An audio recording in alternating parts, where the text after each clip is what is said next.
বাংলাদেশে আপামর জনগণ, আপামর সকল রাজনৈতিক দল আপনাদের পথে দাঁড়িয়েছে দেশকে মেরামত করার জন্য, দেশে একটি অবাধ এবং সুস্থ নিরপেক্ষ নির্বাচনের ব্যবস্থা করার জন্য। কিন্তু আমরা এখনো পর্যন্ত নির্বাচনের কোন সুনির্দিষ্ট রোডম্যাপ পাই নাই।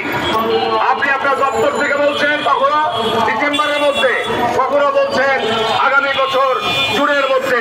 আমি আপনাকে উদ্দেশ্য করে বলতে, একটা পরিবেশ আছে, সবাইকে নির্বাচনের আয়োজন করতে হবে যেন যারা ভোটার, যারা প্রার্থী সকলে যেন উৎসব মুখর শান্তিপূর্ণ পরিবেশে খরা। এটা তো নির্বাচনের বিএনপির পক্ষ থেকে বারবার আমরা দাবি জানিয়ে আসছি, তারিখ ঘোষণা করছেন না। আপনি ক্ষমতায় যারা বাইরে রাখতে চেয়েছিল তারা আজকে দেশ থেকে পালিয়ে গেছে। তারা আজকে কেউ দেশে নাই, তারা দেশে আসতে পারবে না, তাদের বিচার হবে। কিন্তু বিচারের কথা বলে নির্বাচন বিলম্বিত করা যাবে না। আর সংস্কারের জন্য কমিশন গঠন করেছেন, সংস্কারের জন্য প্রস্তাব এসেছে। এগুলো রাজনৈতিক দলসমূহ পর্যায়ক্রমে ইনশাল্লাহ তাদের এই সংস্কার প্রস্তাবগুলো রাষ্ট্রের প্রয়োজনে আমরা সংস্কার প্রস্তাবগুলো বাস্তবায়ন করব। কিন্তু এটাকে কেন্দ্র করে নির্বাচনকে বিলম্বিত করার কোনো সুযোগ নাই, কোনো সুযোগ নাই। শুধু এটুকুই আপনাকে স্পষ্টভাবে বলতে চাই, আজকে যদি আপনারা যেভাবে আপনাকে ফুলের মালা দিয়ে বাংলাদেশের জনগণ বরণ করেছে, আমরা আশা করি ডিসেম্বরের মধ্যেই নির্বাচন আয়োজনের সুনির্দিষ্ট রোডম্যাপ ঘোষণা করবেন এবং একটি অবাধ সুস্থ নিরপেক্ষ নির্বাচন আয়োজন করবেন। যারা ক্ষমতায় আসবে তাদের হাতে ক্ষমতা হস্তান্তর করে আপনারা চলে যাবেন। আপনাদেরকে ফুলের মালা দিয়ে দেশবাসী আজীবন স্মরণ রাখবে। তার কারণ আপনারা একটা ক্রান্তিকাল সময় দেশের গুরুত্বপূর্ণ দায়িত্ব পালন করছেন।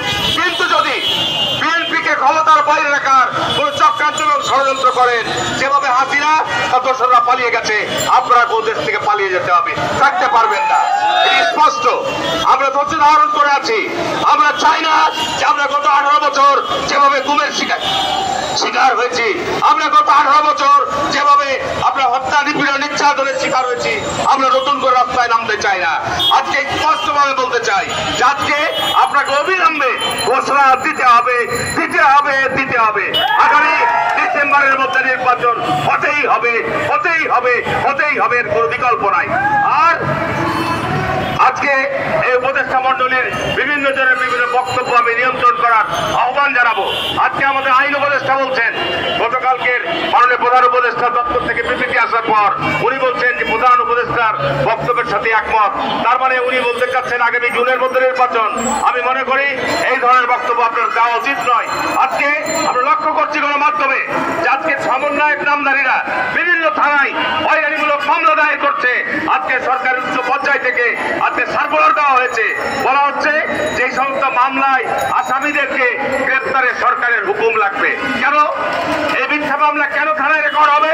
আর এই মিথ্যা মামলায় যারা আসামি করা হচ্ছে তাদেরকে গ্রেপ্তারের জন্য কেন সরকারের উচ্চ পর্যায়ে আপনার নির্দেশনা লাগবে?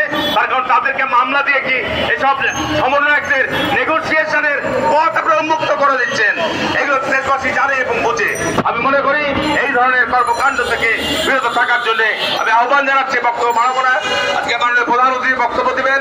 সর্বশেষ এটুকুই বলবো, প্রিয় সাংবাদিক ভাইরা, জাতীয়তাবাদী দল, জাতীয়তাবাদী জোট দীর্ঘদিন যাবৎ বাংলাদেশের মানুষের ভোটের অধিকার, গণতান্ত্রিক অধিকার প্রতিষ্ঠার জন্য লড়াই করবে। আমাদের এই লড়াই এখনো অব্যাহত আছে। আমাদের এই লড়াই আমরা বিজয় অর্জন করব, বিজয় অর্জন করব, বিজয় অর্জন করব। ডিসেম্বরের মধ্যে আমরা ভোট আদায় করবো ইনশাল্লাহ। সবাইকে ধন্যবাদ।